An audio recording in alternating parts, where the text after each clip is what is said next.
नमस्कार, मैं हूं मिताली चंदोला और आप मेरे साथ देख रहे हैं भारत के रक्षक। आज का टॉपिक आपसे, मुझसे और सबसे जुड़ा हुआ है। कई बार मैंने कई लोगों को देखा है, बड़ी तेज रफ्तार से गाड़ी चलाते हैं, सड़कों पे दौड़ाते हैं, हूटर्स बजाते हैं, ट्रैफिक रूल्स एंड रेगुलेशंस के वायलेशंस करते हैं और कई बार नतीजा इतना फेटल होता है कि पुलिस अपना काम करती है, घर वाले शोक मनाते हैं।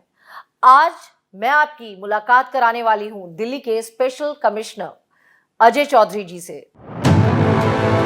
दिल्ली में गाड़ियों की भीड़, तेज वाहन चालकों पर लगाम लगाना और ट्रैफिक को कंट्रोल करने की हमेशा से चुनौती रही है। इन चुनौतियों से निपटने में दिल्ली पुलिस के स्पेशल सीपी अजय चौधरी का कोई सानी नहीं है।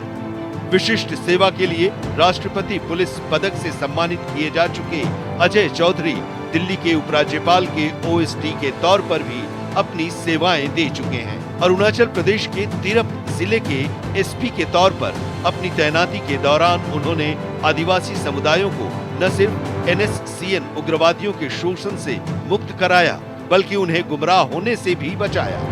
उन्होंने युवाओं में एक नया दृष्टिकोण पैदा किया और ये उनकी ही कोशिशों का नतीजा था कि वो उग्रवाद में शामिल होने से दूर हो गए।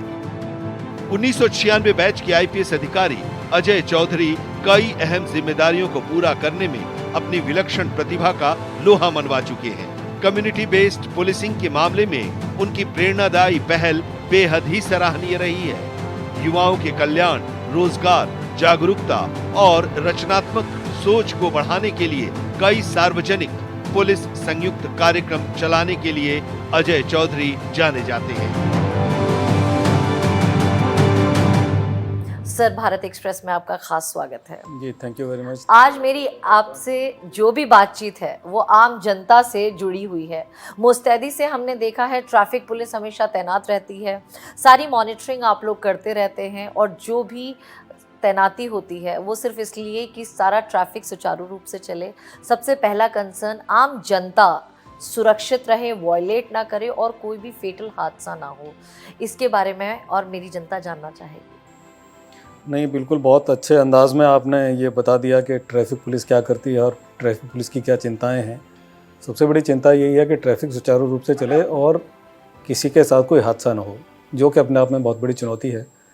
हम लोग दिल्ली पुलिस की, ट्रैफिक पुलिस की जो यूनिट है, वो लगातार इस कोशिश में रहते हैं, हमारी पूरी टीम्स जो ग्राउंड में काम करती हैं और हमारा जितना भी सपोर्ट स्टाफ है, कि दुर्घटनाओं को हम कम से कम करें और ट्रैफिक व्यवस्था सब लोग सुरक्षित अपने घर पहुँचें, वक्त से पहुँचें, ट्रैफिक जाम में न फंसें। तो यही हमारा मुख्य उद्देश्य रहता है। इसके साथ साथ और भी जिम्मेदारियां हैं जो आगे की बातचीत में शायद स्पष्ट होंगी, जो VVIP ड्यूटीज़ होती हैं और तमाम तरह के इंतजामात होते हैं। यहाँ पर सर एक मैं बहुत इम्पॉर्टेंट बात करना चाहूँगी जिसको मैंने विटनेस करा है और मेरी जनता कई बार ये चीज़ करती है। जनता में ही कई लोग हैं जो करते हैं, वो देखते हैं कि रेड लाइट काम नहीं कर रही है, लेकिन फिर भी कोई ना कोई जो है छुपके भी तैनात रहता है और ड्यूटी कर रहा होता है, वॉयलेट कर देते हैं और उसके बाद मैंने कई बार विटनेस करा है, घंटों घंटों बहसबाजी हो जाती है।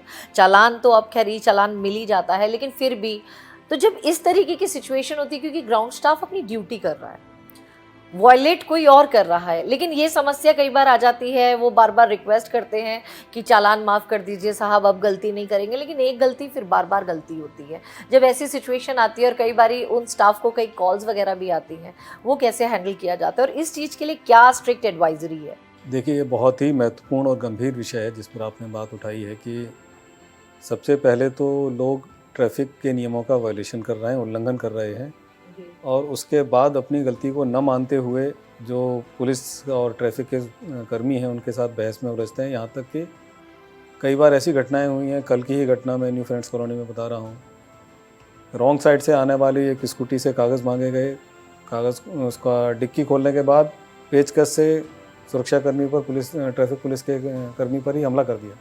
यहाँ तक चीज़ें पहुँच जाती हैं। तो ये एक जो अनुशासन है, सामाजिक अनुशासन जिसको हम लोग कहते हैं, उसकी बहुत बड़ी कमी है और शायद ये समस्या दिल्ली या उसके आसपास ज़्यादा है, या क्या इसका मुख्य कारण क्या है मैं नहीं कह सकता, लेकिन ये एक बहुत बड़ी चुनौती पुलिस के सामने रहती है कि गलती करने वालों पर कैसे अंकुश लगाया जाए, कैसे उनको समझाया जाए कि हेलमेट लगाना या रेड लाइट को जंप करना उनकी जान के लिए कितना नुकसानदेह हो सकता है, आप अपंग हो सकते हैं, आपकी जान भी जा सकती है। फिर भी बहुत सारे ऐसे लोग हैं कि इन चीज़ों को जानते हुए भी उल्लंघन करते हैं और उसके बाद बहस भी करते हैं। तो ये बहुत बड़ी समस्या है जिसका आए दिन हमारे सड़क पे काम करने वाले ट्रैफिक के लोगों को सामना करना पड़ता है। यहाँ पर सर एक और इम्पॉर्टेंट चीज़ पूछना चाहूँगी मैं। कई बार हमने देखा है पुलिस विभाग कम्युनिटी पुलिसिंग करता है और कई बार आम जनता के भी इनपुट से बहुत सारी चीज़ें सॉल्व होती हैं, लेकिन वहाँ पर कई बार ये भी होता है कि नंबर एक्सचेंज हो जाते हैं और कई बार कई लोग जब वॉयलेशन करते हैं उसके बाद मिनट से पहले एक रिश्ता जोड़ देते हैं कि पुलिस में वो साहब या वो भाई साहब मेरे भैया हैं, और एक कॉल करना, प्रेशर डालना, इस चीज़ को कैसे स्टॉप किया जाए, क्योंकि यहाँ पर चीज़ें ऑल टुगेदर अलग हैं। आम जनता की जान है और कई बारी सिचुएशन ऐसी होती है कि पुलिस डिपार्टमेंट में भी लोगों को जिनको कॉल जाता है उन्हें नहीं पता होता कि ग्राउंड रियलिटी क्या है, लेकिन जो ट्रैफिक पुलिस वाला वहाँ पर तैनात है वो सारी सिचुएशन को देखता भी है, हैंडल भी करता है और कई बारी अंडर प्रेशर उसको छोड़ना भी पड़ता है। इस चीज़ पर कैसे रोक लगाई जाए? देखिए, मैं जहाँ तक दिल्ली पुलिस की बात आपको बताना चाहूँगा, इस मामले में तारीफ़ करूँगा कि जो ग्राउंड पे लोग काम कर रहे हैं, कम से कम 99% मामलों में बात नहीं करते हैं। और चाहे कोई कितना भी कहे कि मैं उनका रिश्तेदार हूँ या मैं उनको जानता हूँ या किसी, जो हमारे हेड कांस्टेबल्स, जेडोज़ और जो लोग फील्ड ड्यूटीज़ करते हैं, अक्सर वो मना कर देते हैं और दबाव में नहीं आते। और यहाँ तक कि अगर कोई किसी वरिष्ठ अधिकारी का नाम भी लेता है वो बात करने से मना कर देते हैं। तो इस चीज़ को अधिकारियों को या जो महत्वपूर्ण लोग अपने आप को समझते हैं उनको अप्रिशिएट करना चाहिए, न कि उनको सज़ा देनी चाहिए। सर यहाँ पर आम जनता की तो हमने बात करी, लेकिन एक सबसे बड़ी बात आ जाती है कि किस तरीके से, क्योंकि अब नई नई टेक्नोलॉजीज़ आ रही हैं और वहीं हम क्राइम कंट्रोल की बात करते हैं अगर, तो जो नॉर्मल पुलिस है, फील्ड में रहती है, थाना पुलिस है, क्राइम ब्रांच, स्पेशल सेल, वो लोग मुस्तैदी से अपनी ड्यूटी करते हैं। लेकिन जब इंसिडेंट साइट होता है वहाँ पे सारे कैमरे, सीसीटीवी वगैरह से मॉनिटरिंग होती है। ट्रैफिक पुलिस का कई बार देखा गया है क्राइम कंट्रोल और क्राइम को सॉल्व करने में बहुत बड़ा योगदान रहा है, और कई बार तो ऐसा भी देखा गया है कि फर्स्ट रिपोर्ट ही ट्रैफिक डिपार्टमेंट के पास आती है कि इस तरीके का हादसा हुआ है। तो क्राइम कंट्रोल में ट्रैफिक पुलिस किस तरीके से एक्टिवली रोल प्ले कर रही है? बिल्कुल सही कह रही हैं आप कि जो ट्रैफिक पुलिस जो मेहनत करती है उसका केवल एक ही डायमेंशन नहीं है, उसका एक पहलू ये भी है कि अक्सर हम लोग अपनी जो चेकिंग के दौरान कई ऐसी गाड़ियां मिल जाती हैं जो चोरी की हैं, उनको चलाने वाले पुराने अपराधी हैं जी। कई बार उस चेकिंग के दौरान हथियार भी ट्रैफिक पुलिस ने पकड़े हैं। और बड़े हादसे होने में एक्सीडेंट के अलावा जहाँ जहाँ हमारे कैमरे लगे हुए हैं, तो चाहे वो क्राइम ब्रांच हो, चाहे वो लोकल पुलिस हो या कोई और ब्रांच हो, वो हमारे कैमरे के माध्यम से ही उन अपराधियों के इस नंबर की गाड़ी इस रूट से अगर निकली है तो रातों रात हमारे लोग और जो हमारी दूसरी यूनिट्स हैं उनके लोग जो इन्वेस्टिगेशन का काम करते हैं घंटों बैठकर उनको ट्रैक करते रहते हैं और बहुत बड़े बड़े केसेस में ट्रैफिक पुलिस की मदद से केसेस वर्कआउट हुए हैं। हाँ, ये बात ज़रूर है कि उतना रिकॉग्निशन उनको नहीं मिल पाता। सर यहाँ पर एक और इम्पॉर्टेंट सवाल आता है, कई केसेस देखे हैं मैंने, स्टंट परफॉर्मेंस भी देखी है। ट्रैफिक पुलिस के जो जवान तैनात रहते हैं कई बारी वॉयलेशन करते हैं तो वो बिल्कुल एक्शन पैक्ड तरीके से उनके पीछे भी पड़ते हैं, अरेस्ट भी करते हैं। कई बारी मैंने देखा है कि लटक भी जाते हैं गाड़ी के साथ और उनके साथ बेअदबी भी काफ़ी ज़्यादा होती है। तो क्या उस टाइम पे बॉडी वॉर्न कैमरास वगैरह किस तरीके से यूज़ में लाया जाता है, प्रैक्टिस होता है? क्योंकि ये चीज़ें जो हैं मतलब ऐसा लगता है कि जब इस तरीके की हरकत होती है तो पनिशमेंट होनी चाहिए अदर देन ट्रैफिक, क्योंकि एक तरह से आप पुलिसकर्मी को ऑन ड्यूटी इस तरीके से मतलब परेशान किया है। तो वो सारी चीज़ों को किस तरीके से टैकल करते हैं और जब इस तरीके के केसेस आते हैं, क्योंकि ऐसे बहुत सारे केसेस दिल्ली में हुए भी हैं, तो उस चीज़ को कैसे हैंडल किया जा रहा है? देखिए, उसमें अगर इस तरह की कोई काम में बाधा डालता है पुलिस के काम में जी, तो क्रिमिनल केसेस रजिस्टर होते हैं, इन्वेस्टिगेशन होता है, चार्जशीट होता है, ट्रायल में केसेस जाते हैं। लेकिन फिर भी उसके बाद भी और मीडिया भी इस तरह के केसेस को बहुत हाईलाइट करता है कि इस तरह की घटना नहीं होनी चाहिए। फिर भी हम देखते हैं बार बार 1 महीने में 15 दिन में कोई ना कोई ऐसी घटना ज़रूर हो जाती है जिसमें कि ट्रैफिक पुलिस के लोगों के ऊपर असॉल्ट किया गया, उनके ऊपर हमला किया गया या उनको अपने काम करने से रोका गया। इसका यही तरीका है कि जो हमारा ट्रायल का प्रोसेस है, इन्वेस्टिगेशन का प्रोसेस है, वो फुल प्रूफ हो कि अगर कोई आदमी इस तरह की हरकत करता है तो उसे सज़ा ज़रूर मिले। एक सर दिल्ली की अगर मैं बात करूं तो ये बॉर्डर एरिया से भी अटैच्ड है। फरीदाबाद का एरिया, नोएडा का एरिया, बाकी का एरिया, तो कई बार ऐसा देखा जाता है कि लोग ने यूपी में मतलब चालान ओवर स्पीडिंग कर लिया, कुछ कर लिया, दिल्ली आ गए, दिल्ली में कुछ किया तो यूपी चले गए, ट्रैफिक वायलेशंस वगैरह भी होती हैं। कई बार मैंने देखा सीसीटीवी फुटेज वगैरह भी मतलब काम नहीं आ पाती, क्योंकि कई बार कैमरास भी काम नहीं करते। जब इस तरीके से होता है, जैसे क्राइम का है, अगर आपने जुरिसडिक्शन बदल गया तो फिर ऑल टुगेदर एक अलग कहानी हो जाती है। जब आपके सामने इस तरीके के केसेस आते हैं तो आप किस तरीके से डील करते हैं, किस तरीके का इंटरस्टेट कोऑर्डिनेशन होता है? देखिए, दिल्ली और एनसीआर को अलग अलग करके नहीं देखा जा सकता किसी भी, और ख़ासतौर से ट्रैफिक के संदर्भ में। जो हमारी समस्या है वो गुड़गांव की भी है, जो नोएडा की समस्या है वो दिल्ली की भी है और नोएडा की भी है जी।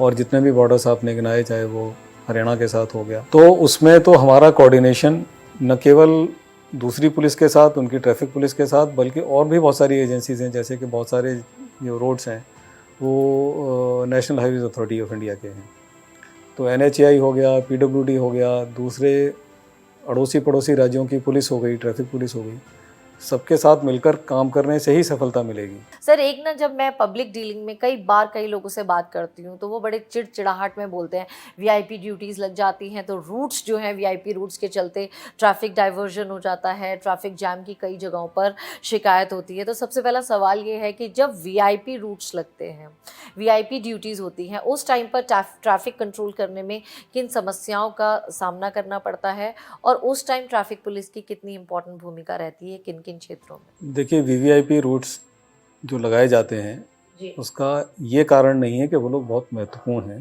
जी। मुख्य प्रश्न उनकी सुरक्षा का होता है। जब देश के सर्वोच्च पदों पर बैठे हुए लोग हैं जी। और उनकी जान को अगर ख़तरा है जी। और ये तमाम इनपुट्स आप मीडिया में हैं, आपको भी मिलते होंगे और लोग भी जानते हैं कि बहुत सारे ऐसे एंटी सोशल एलिमेंट्स हैं, एंटी नेशनल एलिमेंट्स हैं जो कि हमारे सर्वोच्च पदों पर बैठे हुए लोगों के लिए खतरा हो सकते हैं। तो उनकी सुरक्षा की वजह से हम लोगों को कुछ ऐसे कदम उठाने पड़ते हैं जहां थोड़ा बहुत इनकन्वीनियंस पब्लिक को हो सकता है जी। और कोशिश हमेशा ये रहती है कि मिनिमम पॉसिबल टाइम में हम वीवीआईपी को सुरक्षित पहुंचा दें और अपने डेस्टिनेशन पर पहुंचा दें और पब्लिक को कम से कम असुविधा हो। हमारा जो मुख्य समस्या आती है, जो जिससे पब्लिक परेशान होती है, वो होती है ब्रेकडाउन से। हमारी बहुत सारी बसेस, बहुत सारे ट्रक्स, बहुत सारी गाड़ियाँ जब बीच सड़क पर ख़राब हो जाती हैं, उनको रिकवरी करने में बहुत वक्त लगता है। क्रेन आती है, क्रेन का पहुंचना मुश्किल होता है। सर, एक और इम्पॉर्टेंट चीज़ है, क्योंकि ट्रैफिक मैनेजमेंट काफ़ी मतलब हाई लेवल की चीज़ है, क्योंकि आम जनता से और वीआईपी सबसे ही जुड़ी हुई है। यहाँ पर एक चीज़ सबसे इम्पॉर्टेंट साइबर एरा में है, मैंने कई बार देखा है, हैकर्स जो हैं वो हिट करते रहते हैं गवर्नमेंट वेबसाइट्स पर भी। विभिन्न डिपार्टमेंट्स हैं वो देखते हैं, लेकिन कई बार ट्रैफिक का डिपार्टमेंट अपने आप में बहुत इम्पॉर्टेंट होता है। इन साइबर क्राइम, साइबर हैकर्स वगैरह से डिपार्टमेंट सुरक्षित रहे, उस चीज़ को किस तरीके से कंट्रोल करते हैं? हमारे जितने भी अधिकांश जो सॉफ्टवेयर्स हैं या सिस्टम्स हैं वो NIC ने डेवलप किए हैं और NIC ने बहुत ही फुल प्रूफ स्ट्रॉन्ग प्रोटोकॉल्स को अडॉप्ट किया है जी। और अभी तक कोई ऐसी कोशिश कामयाब नहीं हुई है और ज़रूर इस मामले में हम लोगों को जागरूक रहना पड़ेगा। लगातार जो भी हमारी टेक्नोलॉजी पर रिलायंस लगातार बढ़ रही है, तो साइबर अटैक से उसको कैसे प्रोटेक्ट करना है, तो जितने भी हमारी NIC या दूसरी एजेंसीज हैं या एक्सपर्ट्स हैं, उनकी मदद से हम लोग अपने सिस्टम को प्रोटेक्ट कर रहे हैं। सर, और एक इम्पॉर्टेंट चीज़ ये है कि जब सड़क पे कोई तैनात है, मैंने हमेशा देखा है पुलिसिंग वाले उन लेके चिलचिलाती धूप होगी, बारिश होगी, कई बारी विंड शीटर्स पहन के, बारिश से रेनकोट से पहन के वो लोग जो है ड्यूटी मुस्तैदी से करते रहते हैं। कई बार ऐसी सिचुएशन में बीमार भी पड़ जाते हैं, तो उस सिचुएशन में मतलब अधिकारी के ऊपर एक बहुत बड़ी जिम्मेदारी होती है, मुखिया होते हैं, ऐसे सिचुएशन को कैसे डील करते हैं? कई बार घर में भी समस्या होती है, पब्लिक डीलिंग एक आसान बात नहीं है, अलग अलग तरह के लोग होते हैं, कई बार बीमार भी हो जाते हैं, हमने देखा है मुस्तैदी से काम भी कर रहे हैं, कई बार मैंने खुद गाड़ी रोक के जो है तारीफ भी करी है। लेकिन ये एक बड़ी मतलब समस्या है, क्योंकि जहाँ वर्दी पहनी तो लोग सोचते हैं कि हाँ पुलिस वाला है, ट्रैफिक वाला है, लेकिन वर्दीधारी जो होता है एक इंसान भी होता है। जो ट्रैफिक पुलिस लोग हैं, दुर्घटनाओं के शिकार हुए हैं, ड्यूटी करते हुए दुर्घटना के शिकार हुए हैं। जैसे आपने कहा कि लोग बोनट चढ़ा देते हैं, बोनट पर लटका के दौड़ा रहे हैं, ऐसी घटनाएं सामने आई हैं। तो उनकी चुनौतियां बहुत बड़ी हैं। और मैं आपसे ये भी अनुरोध करूंगा कि आप जाइए, ट्रैफिक स्टाफ जो स्ट्रीट पे काम कर रहा है 24 घंटे, उनसे मिलके उनकी क्या समस्याएं हैं, किस तरह के चैलेंजेस, चुनौतियां वो लोग फेस करते हैं और किन विषम परिस्थितियों में काम करते हैं। मौसम की बात आपने कही, मौसम अपने आप में बहुत बड़ी चुनौती है। हमारे यहाँ जब गर्मी पड़ती है तो भीषण गर्मी पड़ती है, और जब जाड़ा होता है तो बहुत कड़ाके की ठंड पड़ती है। तो बहुत कठिन ड्यूटी है ये। एक सिर्फ महिला सुरक्षा की बात करूंगी तो आजकल वर्किंग वुमेन ज़्यादा हैं, और टैक्सी ड्राइवर्स, ओला ड्राइवर्स, और ये कई बारी जो है मतलब गड़बड़ करते हैं, बदतमीज़ी भी कर देते हैं। जब इस तरीके की सिचुएशंस आती हैं तो ट्रैफिक वायलेशन हो रहा है, या फिर सबसे पहले हमें नॉर्मल पुलिस की जगह ट्रैफिक पुलिस ही दिखती है।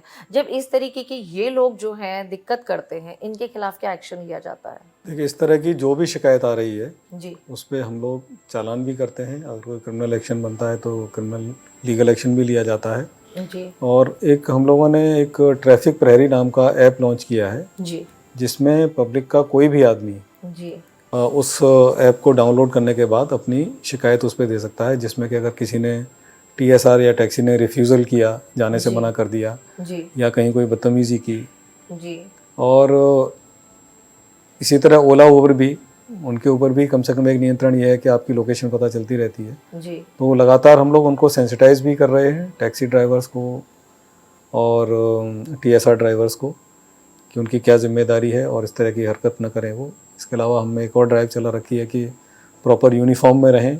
जी, और ड्रंकन ड्राइविंग का हमारा चलता है, उसमें भी हम लोग कवर करते हैं कि ये लोग भी शराब पी कर न चलाएं। केवल ऐसा नहीं कि जो लोग पब से निकल रहे हैं उनका चालान किया जाए, जो सड़क पर टैक्सी चलाने वाले हैं उनका भी लगातार हम लोग ड्रंकन ड्राइविंग का चेक करते हैं। क्योंकि कई बार ऐसी परिस्थिति आई है कि ड्राइवर ने शराब पी रखी है और पीछे महिला बैठी है, बदतमीजी शुरू कर दी शराब के नशे में। तो इस पर हम लोगों की नज़र हमेशा रहती है, और पूरी कोशिश है कि सड़कों पर अनुशासन रहे, किसी को कोई परेशानी ना हो। एक से सबसे बड़ी बात, दिल्ली देश की राजधानी है और सबकी नज़र रहती है जब यहाँ पर गणतंत्र दिवस की तैयारियाँ होती हैं। तो रिपब्लिक डे, इंडिपेंडेंस डे अपने आप में बहुत बड़ा मतलब महापर्व है, और ऐसे टाइम पे ट्रैफिक पुलिस के ऊपर बहुत जिम्मेदारियाँ होती हैं। उस टाइम पर जो है IB वगैरह के भी अलर्ट्स रहते हैं, और एजेंसीज भी काम करती हैं। पूरी दिल्ली को बिल्कुल एकदम हाई सिक्योरिटी जोन में तब्दील किया जाता है। ऐसे टाइम पे जब ट्रैफिक मैनेजमेंट करना होता है, क्या चैलेंजेस होते हैं? नहीं, बिल्कुल, जहाँ बड़ी गैदरिंग होती है, जी, और जैसे आपने कहा कि गणतंत्र दिवस है, स्वतंत्रता दिवस है, इसके अलावा भी बहुत बड़ी बड़ी इवेंट्स होती हैं, बड़े बड़े मैचेस होते हैं, जी, बड़े बड़े कंसर्ट्स होते हैं, जी, जहाँ हज़ारों लोग आते हैं। जी, तो वाकई एक चुनौती होती है। उसमें हम लोग कोशिश यही करते हैं कि जहाँ दूसरी जगहों से मैक्सिमम स्टाफ को निकाल कर इवेंट्स को मैनेज किया जाए। जी, और क्योंकि उसमें बड़ी इवेंट्स होती हैं, जैसे आपने 26 जनवरी या 15 अगस्त, तो उसमें फिर पूरा शहर ही शामिल होता है, जी, और सबका स्टेक रहता है, सब लोग मेहनत करते हैं, और अभी तक सब कुछ अच्छे से निकलता रहा है। तो हम लोग ये विश्वास करके चलते हैं कि हमारे जो प्रोटोकॉल्स हैं, जो हमने SOP बना रखे हैं, वो काफ़ी स्ट्रॉन्ग है, जिससे कोई कितनी भी बड़ी चुनौती हो हम उससे सामना कर सकते हैं उसका। जी। सर, आपका जो ट्रैफिक का सिपाही है, वो सड़क पे खड़ा होकर ट्रैफिक को मॉनिटर भी करता है, आम जनता को भी जो है वो बताता भी है, रिक्वेस्ट भी करता है, चालान भी काटता है। मतलब वो एक पॉजिटिव साइड में भी रहता है, और जनता के लिए कई बार विलन भी बन जाता है जब स्ट्रिक्टनेस दिखा के चालान काटता है।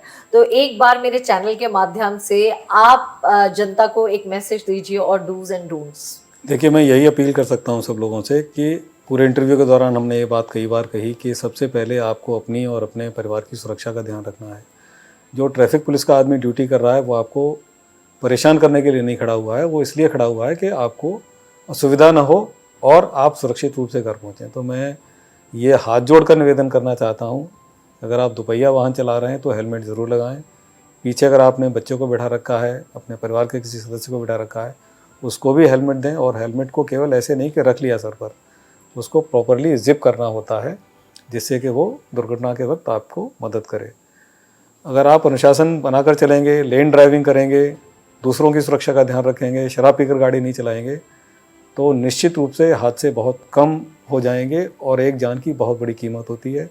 जिस परिवार का सदस्य अपनी जान गंवाता है, उस परिवार से उस जान की कीमत पूछी जानी चाहिए। मेरा यही निवेदन है कि ट्रैफिक के नियमों का पालन करें। और यहाँ पर सर एक चीज़ आती है, जब भी लोग अब्रॉड की बात करते हैं कहते हैं वहाँ का तो ट्रैफिक ऐसा है, कारपेट रोड्स हैं, जैम नहीं लगते, ये तमाम चीज़ें, तो उस तरीके की टेक्नोलॉजी इंडिया में कब तक आएगी? नहीं, देखिए बहुत सुधार हो रहा है। एक और जैसे हादसों का कारण है, हमारी सड़कें, नेशनल हाईवेज इतने अच्छे होते जा रहे हैं जी कि उसकी वजह से भी लोगों ने ओवर स्पीडिंग शुरू कर दी है। जी और हाईवेज़ पर हम लोग बहुत स्पीड ब्रेकर नहीं लगा सकते, तो ऐसी बात नहीं है। हमारे भी फ्लाईओवर्स बन रहे हैं, हमारे भी रेड लाइट्स मिनिमाइज़ की जा रही हैं। आपने देखा होगा हैदराबाद में 11 किलोमीटर का फ्लाईओवर बना है, जी दिल्ली में भी तमाम फ्लाईओवर्स बने हैं। जी तो ऐसा नहीं है कि हम कहीं रुके हुए हैं या हमारी प्रगति नहीं हो रही है, हम लोग बढ़ रहे हैं जी उस दिशा में लगातार, टेक्नोलॉजी के माध्यम से भी, और जो इंफ्रास्ट्रक्चर है वो भी बहुत इम्प्रूव हो रहा है। जी और आज से 20 साल पहले जो सड़कें हुआ करती थी, आज आप उन्हीं पर ट्रैवल करें। जी हमारे हाईवेज़ हैं, किसी दूसरे देश से कम नहीं है। जी अब जिम्मेदारी हमारी बनती है कि हम कितनी जल्दी अपने आप को ढालें और उन परिस्थितियों के हिसाब से अपने आप को बदलें कि हादसे कम हों, हमारा ट्रैफिक का अनुशासन रहे।